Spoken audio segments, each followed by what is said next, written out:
Hi, everyone. Welcome to our first interview with a portfolio company at the MDC Studio. So today we're going to be talking to Brad Hennessie of NextStep Robotics. Brad is the founder and CEO of NextStep Robotics, where he's commercializing an ankle robot that's the first effective treatment for foot drop to help stroke survivors. NextStep is also the first company and the farthest along at the studio, and they actually just graduated from the MDC Studio space to a larger space at the University of Maryland Biopark. So welcome, Brad. So first, please tell us about yourself and NextStep Robotics. Yeah, sure. Thanks, Nao, for having me today. I'm excited and happy to represent MDC as a graduate here at the Biopark. That's new big things, right?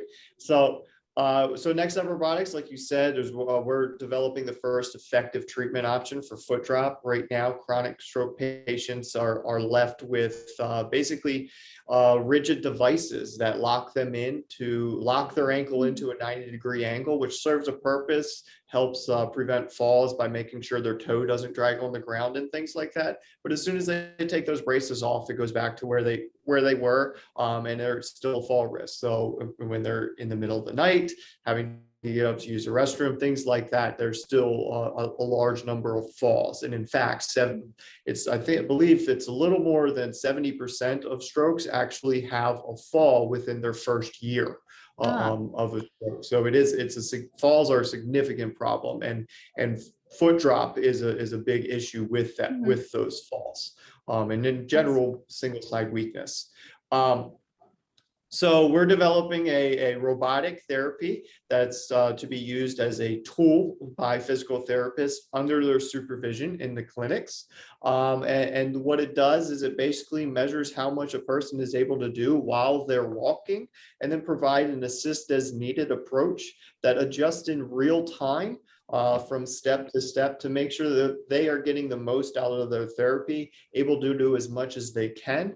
And then we're just giving an assist as needed approach to them to allow for that neuromotor recovery, and what's known as brain plasticity, is what we really exploit to make the therapy actually work.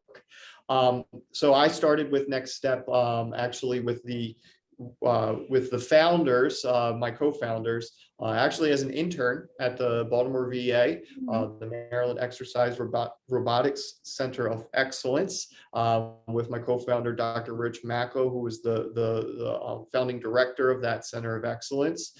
And we were initially looking at exercise protocols and how they can help with stroke recovery.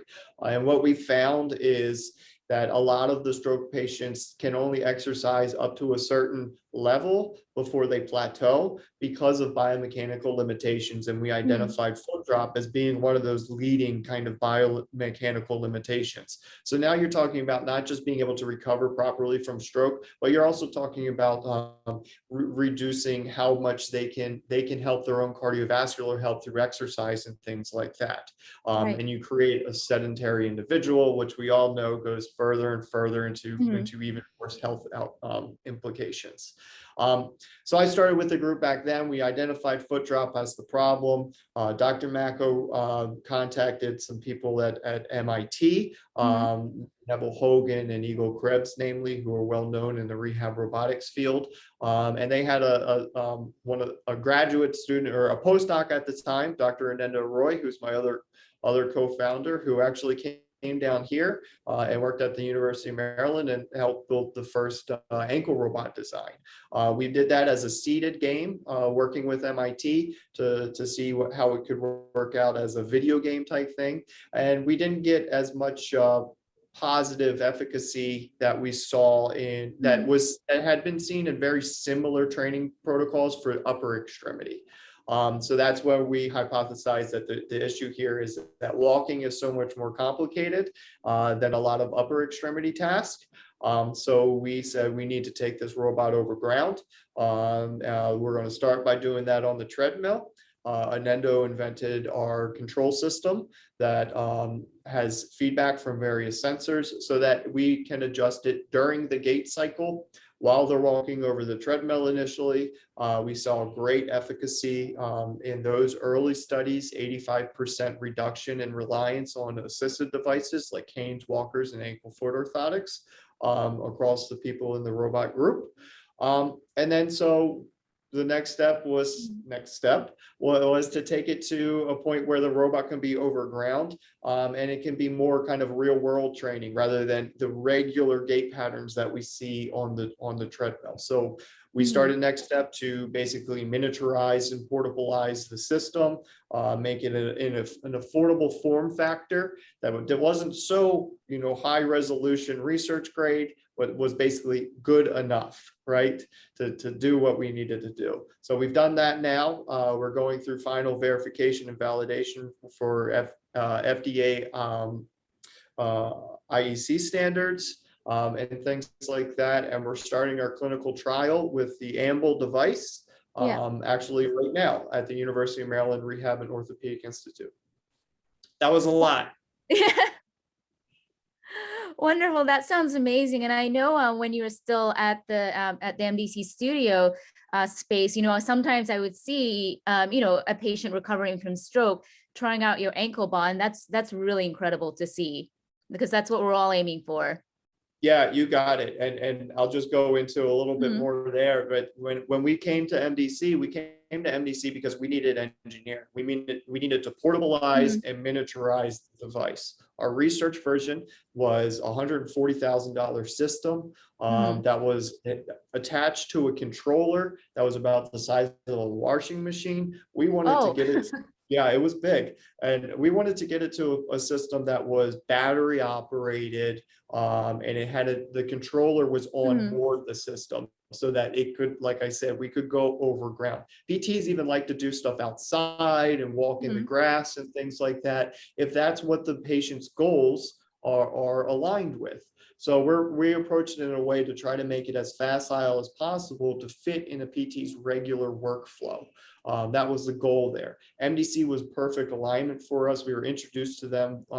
I was directly introduced to Dr. Gil Blankenship by the University of Maryland, Baltimore's Office of Technology Transfer. And they made that introduction and we kind of hit it off right away. Gil and I are both people that like to get things done. Planning is great, but let's start getting things done, right? So that's what he did with MDC. They've been talking about connecting the two campuses, University of Maryland, Baltimore and College Park, a lot for med device development and things, medicine and engineering. And Gil was ready to just get it done. And that's what he did. And I came to MDC with a need. And in 4 months' time, we actually brought in 10 stroke patients, put them on a device that was battery operated, could be used over ground, and tried it on 10 stroke patients. And that led to our first fundraising round where we raised $900,000 off of that, just four months of engineering assistance at MDC. That's awesome. And so what does your typical day look like, if you even have a typical day? Yeah, as an early stage entrepreneur, I have yet to have a typical day. We wear a lot of hats. And there's a lot of learning curves. I fell for this a lot too. I found myself Googling what turned out to be very simple, regular business documents and things like that. Even I have an MBA. Having an MBA teaches you nothing about starting. It teaches you how to operationalize an existing organization and how to optimize it and be more efficient and follow regulatory standards and things like that, and work with diverse backgrounds. Starting a company is not so much. So yeah, I found myself early on Googling, particularly that first session of due diligence for investment. I'd get an email going through due diligence and I would have to Google what it was talking about. And I know, I don't know how many entrepreneurs will say that outright, but I know talking to other entrepreneurs, that's a common thing in early stage. I was actually about to ask you, how did you learn a lot of these new business concepts? And truthfully, I did give myself a little bit more of a head start than what a lot of people are aware of. A lot of Yeah. people who are in the ecosystem kind of thought I just kind of popped in and was doing things, and it wasn't Mhm. quite that. I was quietly teaching myself, and how I Yeah. was doing so is I changed my work schedule so that I was only working 40 hours a week, 40 hours in 4 days, so 4 10-hour days, Mhm. when I was still with the university. And then that additional day plus the weekend, I spent basically educating myself on how to do a startup. I watched, I didn't participate in any formal classes or anything, Yeah. but I watched all of, watched and took copious notes of all the Y Combinator videos. Yeah. Khan Academy is an amazing tool. There's a lot of tools and I spent 2 years doing that, Mhm. basically to put together my original business plan. And that's what enabled us to get the first TEDCO MII. That is really what gave us that initial kind of kickstart. It was an MII phase one, which is a grant that comes through the university. We use Right. that money to pay for a lot of the development at MDC. Awesome. And so how did you choose to, make the jump into becoming an entrepreneur from working at the VA? Yeah, so the VA structure isn't one that I, really fit in like a perfect keyhole. Mhm. Bureaucracy. I'm also a veteran. I never deployed or anything like that. Uh-huh.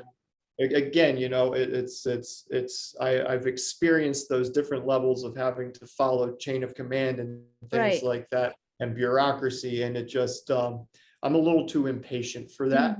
Mhm. So I went back to school while I was there, while I was working there, and I first got my master's in healthcare administration. And truthfully, Mhm. this was right around when Obamacare was coming out. Yeah. I'm one of those people that was really excited about that, Mhm. and all. And I was actually looking into, getting into healthcare policy and things like that. It's kind of where I was thinking I was trending. What Mhm. actually happened is I took my first business class, and all of the lights started going off. Yeah. Or started going on in my head, right? Mhm. Where I was like, okay, this is clicking. I've got something here, and that really kind of spurred my drive for entrepreneurship. So I Mhm. immediately followed my MHA with my MBA. I thought Yeah. about switching in the middle of it, Mhm. but we figured let's just go ahead and do both, right? So I got my MBA immediately after my MHA, and that's when I started looking at things very differently and seeing Uh-huh. business opportunities where before I was seeing things as problems and solutions. Now I Yeah. started seeing those solutions differently as business opportunities, and try Mhm. how I can refine things like that. And that's what I love doing now too. I love seeing problems and seeing Yeah. people's unique solutions, and seeing how they're solving various problems, especially when it comes Mhm. to doing so in some sort of business format. Wonderful. So what do you feel are the pros and cons of entrepreneurship? Um, the cons are it's stressful. Yeah. There's a lot of anxiety that goes in with, building a team that is Mhm. basically entirely reliant on you. Right. And being in the biotech space is even more difficult because our pathway to revenue is significantly longer than, Yeah. people that entrepreneurs that go for consumer products, that Mhm. they can do, even things that you can do crowdfunding and stuff like that. Mhm. Um, we've got regulatory standards. Yeah. We have to build quality management systems. We have to do all of these things that are very capital intensive. Right. So when you build your team to start doing that, it is solely dependent on the CEO to raise the funds to be Yeah. able to support your team so that they can support their families. Yeah. And there's some anxiety there that does that, Mhm. but that also creates a certain amount of drive. And I'm started having more of those middle of the night ideas and things Mhm. like that, and just like, oh, I've got to write this down. And it's just, it kind of shifts your whole mindset once you get into it, where it is all you think about. And it's people say entrepreneurs, you have to work all the time. That doesn't mean you're sitting at your computer all the time, but it Yeah. means that your brain is constantly going, and you're constantly I talked to my kind of main co-founder. I say main co-founder because he's the other one that's full time with us now, Dr. Yeah. Roy. Yeah, we regularly touch base, Mhm. literally before we go to bed, Yeah. because it helps both of us get a better night's sleep. If we're able to get ideas out of our heads quickly, Yeah. and brainstorm, the next couple of days. Mhm. Then yeah, we'll have a call, before bed at 10 o'clock or something like that, Yeah. and then pick up on it in the morning. It's tough. Therapy's great. Yeah. Yeah, so that's I see. And so you mentioned you're a team and your co-founders. How did you pick the right team to start with? I've known my team for a very long time. My Yeah. entire career has been in development with this team. Yeah. But honestly, I think the way that built was how we work together. Right. Um, Rich really taught me, I learned a lot from Rich about management and empowerment of Mhm. staff and things like that, and how Mhm. simple it is to do. And it's as simple as listening to people. Yeah. Like I said, I started out as an intern uh, Mhm. in my undergrad with this group, and now I'm the CEO of the company that I co-founded with them. Right. They gave me that opportunity to flourish, Yeah. which truthfully I had never really been given before at that point. They listened to me. Mhm. They allowed me to ask stupid questions. Some of those stupid questions spurred really good ideas in other people. Yeah. That's what's really important there. So our founding team has been working together for a very long time. Yeah. We're like family. So that's probably a little bit different than some entrepreneurs. And then Right. Right. my core engineering team, we've done really, really well with our early Mhm. hires. And that's a product of having, someone who's a professor of engineering, Mhm. being one of our co-founders. These are large. We've gotten two students that were directly his students or Mhm. mentees, as part of our initial hires. And then we just, reached out to the local system and asked, Yeah. who's good. We put out our next engineering hire. It was absolutely fantastic. Mhm. Has completely passed expectations. He's from UMBC, fresh out of undergrad, mechanical engineering. And he just, it, his interview, what was good in terms of his skill set, but you Yeah. can kind of tell someone fits with the team. And Right. that's Right. really, we've been focusing a lot to make sure that people have that skill set that we're looking for. But Yeah. what's been more important for us is making sure that they fit with the culture of the team. Right. And those that fit with the culture of the team have been much more impactful. And yeah, and this year we've recently given out stock options to our new employees and things like Mhm. that. And that's felt good. And that's what we've been doing, just trying to empower them to Yeah. succeed and be able to grow. Yeah. Yeah, I can definitely relate to that. I've worked with various people, over my career, and sometimes, you can share a vision, you can have complementary skill sets, but ultimately, if you can't work well together day to day, you really can't produce something good. Absolutely. Yeah. So you mentioned earlier that you decided to join the MDC Studio when you needed engineering services. So yeah, I'd like to hear a little more about your experiences as part of a startup studio. What would you say is the biggest value of joining a startup studio, and are there reasons not to join a startup studio? Yeah. So there's a couple. I needed to be in a space that I went to that was close to the university so Mhm. that I could actually meet with my co-founders. Right. All three of my co-founders when I first started were university professors. Mhm. one of them of which is a practicing neurologist with clinic and with a clinic load and everything like that. So my first requirement was I needed to be somewhere downtown. I couldn't just, be the typical entrepreneur starting in my basement or my garage. I needed to Yeah. be regularly interfacing face to face with them to really drive this and, be the driving engine of this. Hmm. So I was looking at a lot of different co-working spaces and things Yeah. like that. They all offer, C-suite access. What does that really mean? I'm not Yeah. sure still. And they offer different services and amenities and things like that. MDC was different. MDC wasn't a co-working space. MDC was a company building process, Hmm. and it set out to be that from the beginning. It was made up of, what a pretty hardened serial entrepreneur and surgeons that make devices, Hmm. but don't make companies. So get a seasoned, hardened entrepreneur to join up with them and help make companies. So it Yeah. just made sense that, okay, this is what we're doing. This is what we're really doing. We're not making a device. We are making a company. The device is a product of the company. So really focusing on that concept is really what caught me into coming into MDC. Hmm.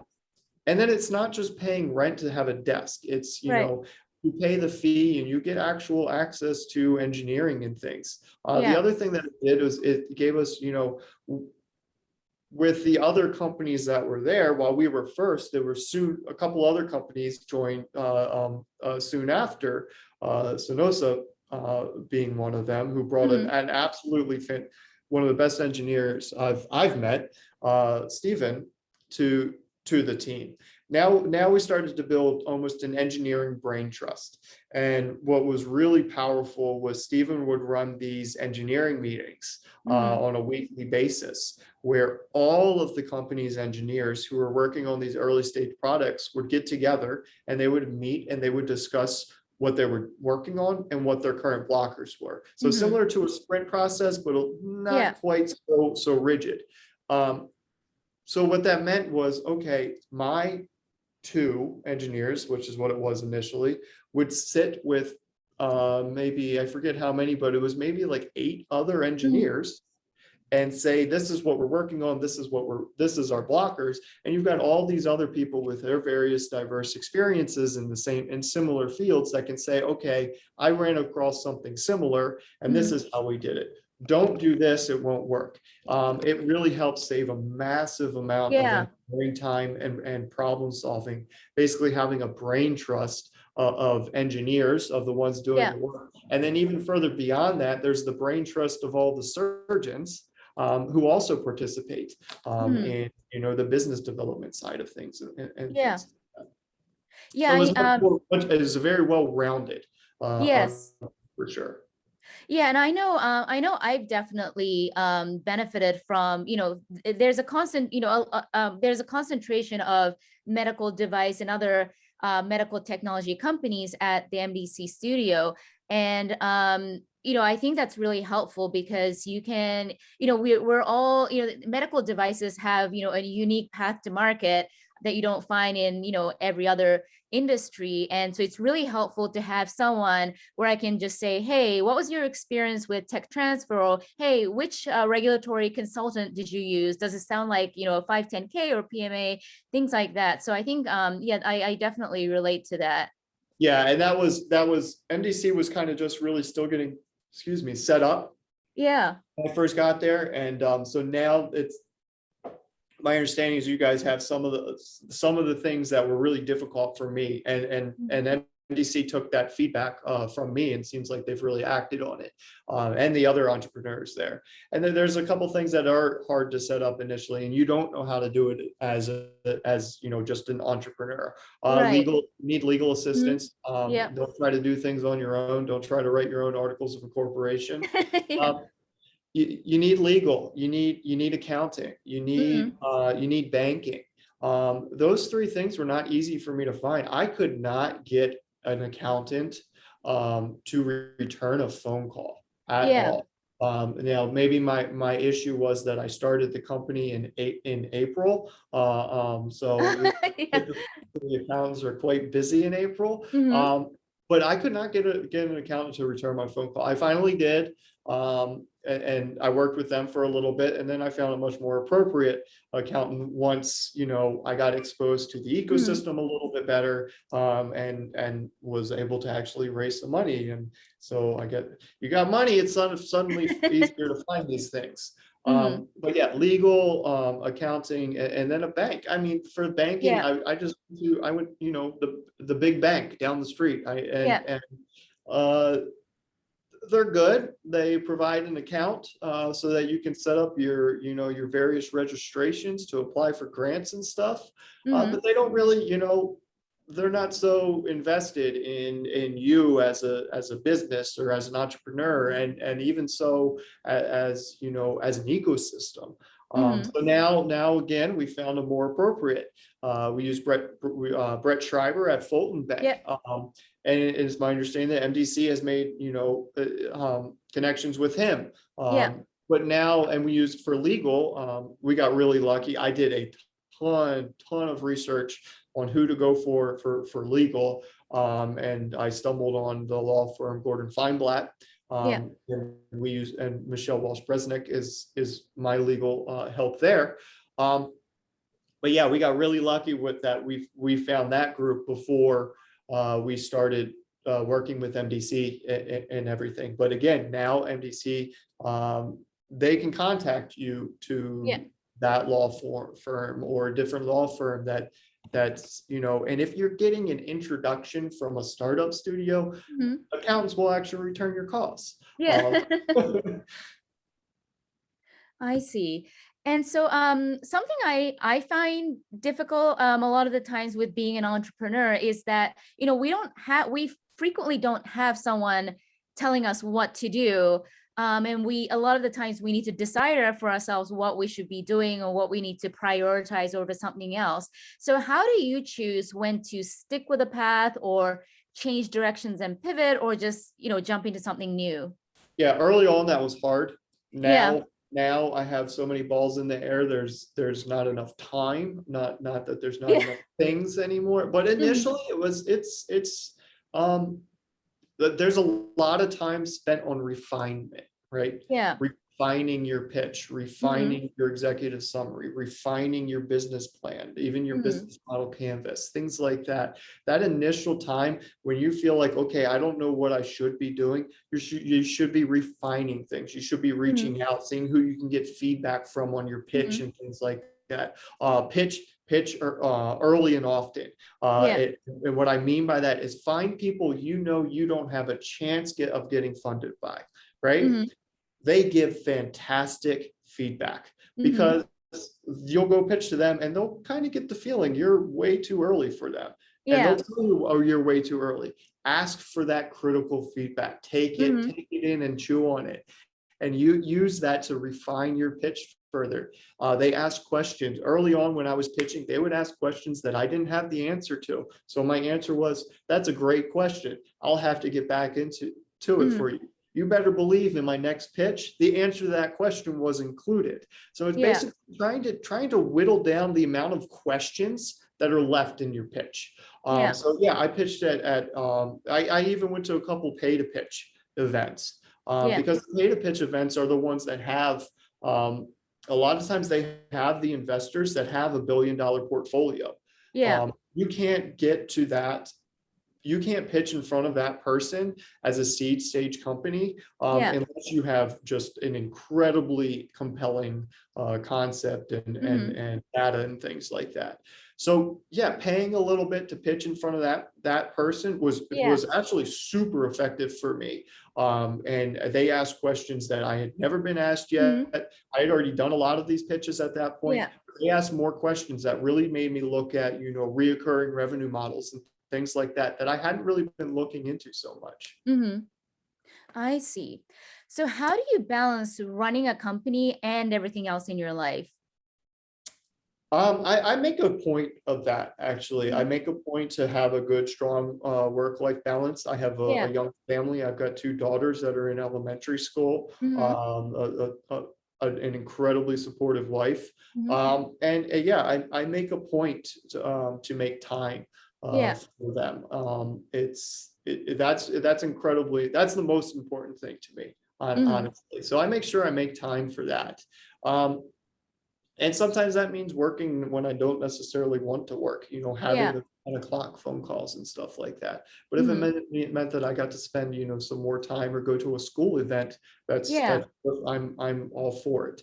Hmm. But the balance is really kind of more personal. You got to figure out what works for you and what works for your Hmm. family.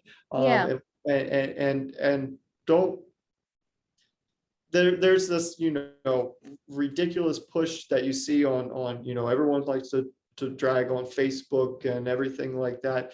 It's not so apparent anymore, but definitely when Hmm. I first started, there was this LinkedIn had just, it was like toxic, for lack of a better term that I've heard it before, toxic hustle porn is Oh, what I'll yes. call it, where it's just like these people, a lot of cash, and it was like, I worked 80 hours this week. What about you?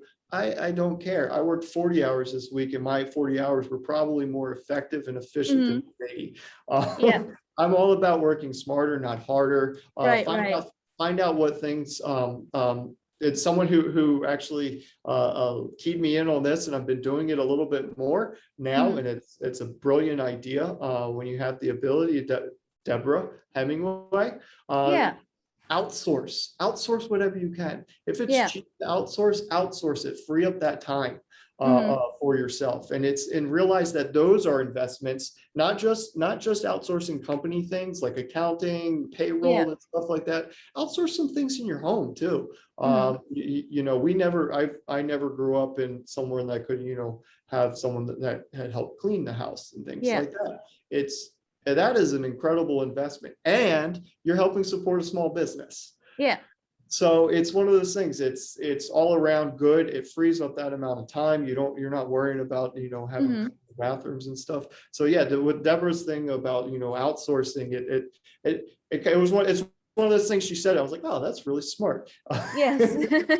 It's look at it as an investment rather than an expense. Right. And especially, if the if the hourly rate that you're paying for these to outsource these things is less than what, Less than what you pay yeah, what yourself, you'd then pay. yeah, Yeah, exactly. exactly. You got it. Yep, yep. Awesome. So I would like to know, what are the best and worst things that have happened to you as an entrepreneur? Oh, okay. Some of the best things that happened to me is yeah, it's been the best job I've ever had. As Yeah. stressful as that can be, it's super exciting. When people talk about you have that role, it's highs and lows. It's true. Yeah. Because you're to blame, right? For everything. So you get the Yeah. credit, whether it's high or it's down or it's low. Mhm. And but yeah, some of the best things that have happened for me will getting exposed and becoming an entrepreneur Yeah. is the best thing for me. Mhm. And being introduced to this ecosystem Yeah. is one of the best things for me. It's been probably the most empowering thing that I've experienced, certainly career-wise. Mhm. To learn about the amount of support that there is in this ecosystem from the Right. various university funds, both at Maryland and Hopkins, um, the TEDCOs, the ABLE foundations, all of those groups. That's definitely the best thing, is realizing the amount of support. Mhm. And for me, I'm a very empathetic person, and Yeah. that impacts me a lot. And also that was very encouraging to see Mhm. just how many people actually care Yeah. about making this area successful, and biotech and cybersecurity and all that and stuff Right. Right. flourish. So that's meeting my team, growing my Mhm. team. I've created some amazing friendships Mhm. with my whole team with that. As far as some of the worst things, Yeah. sometimes there's terrible travel and things like that happen, that are just you have to do it to make it fit that work-life balance that you want it to fit. Yeah. My worst one, I will never do anything like this, is I did a demo for a healthcare a hospital system in Argentina called Oh, Flen. wow. They see a tremendous amount of, these are former collaborators of Hmm. Rich, Dr. Macco. So I went down to do a demo from them. We had some family stuff going on at the same time for when that was scheduling, and scheduling was really tough. So I ended up being on the ground in Argentina for 23 hours. It's a 13-hour flight both ways. Oh, So being in the air for 26 hours and on the ground for 23 hours, that was one of the worst. That actually impacted me physically way more than I anticipated it. Because yeah. it's not like a huge time change or anything, so I thought it wasn't going to be that bad. Yeah, it was terrible. Yeah. That was one of the worst things. And then just in general, yeah, I've I'll be open. I started therapy to deal with my anxiety. Yeah. That really kind of, it's one of those things that I didn't realize that, it was an ongoing thing before this, but having all this stress put on you and all kind of Right. Right. exacerbates that. And I kind of knew that this was an issue. And that was another thing that I saw a lot on Hmm. LinkedIn talking about as I was getting into entrepreneur, make Right. sure to focus on your mental health. That's incredibly true. Yeah. Yeah, and it's been fantastic, Hmm. though. But then I guess that then goes with, one of the best things that happens for me Yeah. is that it did encourage me to go find that outlet and to help things like that. And I encourage, Yeah. and that was part of, building my making sure my healthcare plan for my team and stuff. I Yeah. wanted to make sure they had those types of supports in place Right. too. Right. So that was the best and the worst, right? But Yeah. it's turned out to be one of the best. Wonderful. So my last question is, what keeps you up at night and what makes you feel inspired as an entrepreneur? What keeps me up at night is getting to market, right? Yeah. That's the final test as an Mhm. entrepreneur. Um, you do everything and you have your assumptions, and you do everything you can to try to verify your assumptions through customer discovery Yeah. and things like that. But at the end of the day, it could be timing. Yeah. It could be so many factors that you don't have control over that just make it so that the market fit isn't there. Yeah. We're doing the best we absolutely can to meet that Right. customer fit. I think we're doing a really good job working directly with PTs a lot to make sure we Hmm. hit the workflow. Yeah. But who knows? That's the truth of the matter. I plan to Yeah. be Ultimately, yeah, I yeah, plan to be things can successful. change when, yeah, the first time you ask somebody to pay for your stuff, the answers Yeah. can change. Yeah, you've gone through pivots. You know how Yep. the customer discovery process can be, and that's what it is. And so yeah, just I can't remember what your original question was now. Oh, what keeps you up at night? What Yeah, inspires you? yeah. So that keeps me up at night. That final test, Yeah. especially as it gets closer. As you know, we'll be at registering our device with the FDA, presuming testing, our final testing goes well in Hmm. the next couple of months here. And then we'll be doing a soft launch as a 510(k) exempt exercise device. Yeah. So we'll get that feeling. Luckily, we do have support of NIH funding for the next 3 years, so we get to tease out a lot of those things to help us Right. become successful. We get to actually verify our assumptions in the field. Hmm. That's the best way to do it. So that's what's really keeping me up at night. What inspires me is again the ecosystem. Yeah. That drives me. I've developed a desire to help support the ecosystem Yeah. myself. I try to hire for my outsourcing local Hmm. talent.